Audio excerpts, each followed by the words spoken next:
Hadir sebagai sahabat. Yohanes 15 ayat 9-14 berkata demikian, "Seperti Bapa telah mengasihi aku, demikianlah juga aku telah mengasihi kamu. Tinggallah di dalam kasihku itu, jikalau kamu menuruti perintahku, kamu akan tinggal di dalam kasihku, seperti aku menuruti perintah Bapakku dan tinggal di dalam kasihnya. Semuanya itu kukatakan kepadamu, supaya sukacitaku ada di dalam kamu, dan sukacitamu menjadi penuh. Inilah perintahku, supaya kamu saling mengasihi, seperti aku telah mengasihi kamu. Tidak ada kasih yang lebih besar daripada kasih seorang yang memberikan nyawanya untuk sahabat-sahabatnya. Kamu adalah sahabatku jikalau kamu berbuat apa yang kuperintahkan kepadamu." Anak zaman sekarang itu tuntunannya ya tontonannya. Gak percaya? Tanya siapa yang mereka kagumi. Perhatikan karakter itu, pastilah saudara akan melihat, wah, bener juga, mirip ya tingkah lakunya. Beruntunglah bagi yang sudah dewasa, di mana ia bisa memilah mana yang ditonton saja dan mana yang dapat dicontoh. Sedangkan yang apes adalah jika yang sedang krisis identitas dan memilih karakter tontonannya lah yang jadi tuntunan. Kalau itu buruk, bagaimana ayo? Tetapi, kenapa ya saya membawa fenomena ini? Sebenarnya saya ingin hendak mengatakan bahwa tontonan generasi selanjutnya itu bisa saja adalah tingkah laku kita. Masalahnya apakah hidup kita sudah jadi tuntunan?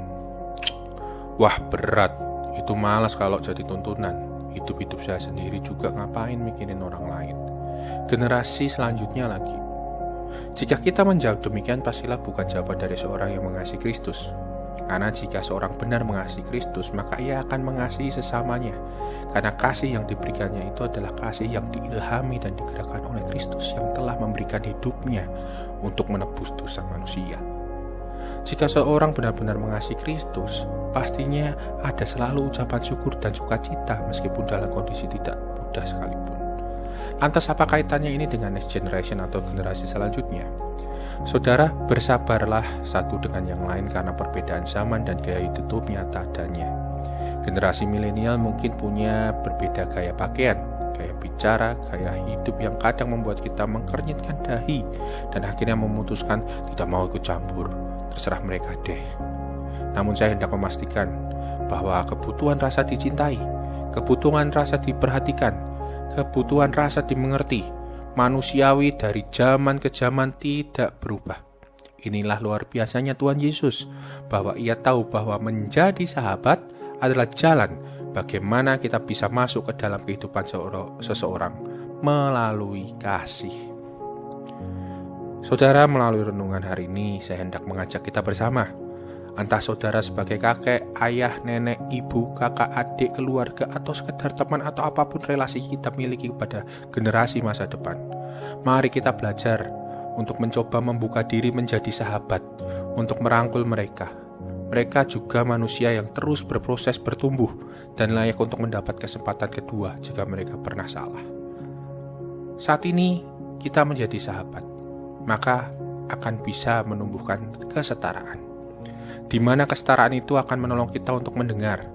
Kesetaraan ini akan menolong kita menilik setiap stigma dan kesimpulan prematur yang sering hadir lalu lalang di pikiran kita. Menjadi sahabat itu penting, karena menjadi sahabat akan memudahkan orang yang sedang berelasi dengan kita akan mulai untuk membuka diri. Lama-kelamaan mereka akan percaya dan melihat kita sebagai tuntunan. Saya tahu ini tidak mudah, namun jika oleh karena anugerah Allah semata, itu sudahlah cukup untuk memampukan kita berjuang dan berkomitmen untuk hadir sebagai sahabat. Maka renungan ini akan saya tutup dengan ajakan kepada saudara. Maukah kita hadir sebagai sahabat untuk generasi selanjutnya? Kiranya kita dimampukan, karena jika kita adalah sahabat Kristus, maka kita akan yakin berbuat apa yang diperintahkannya kepada kita, terutama perintah untuk mengasihi. Semangat untuk hadir bagi next gen. Amin.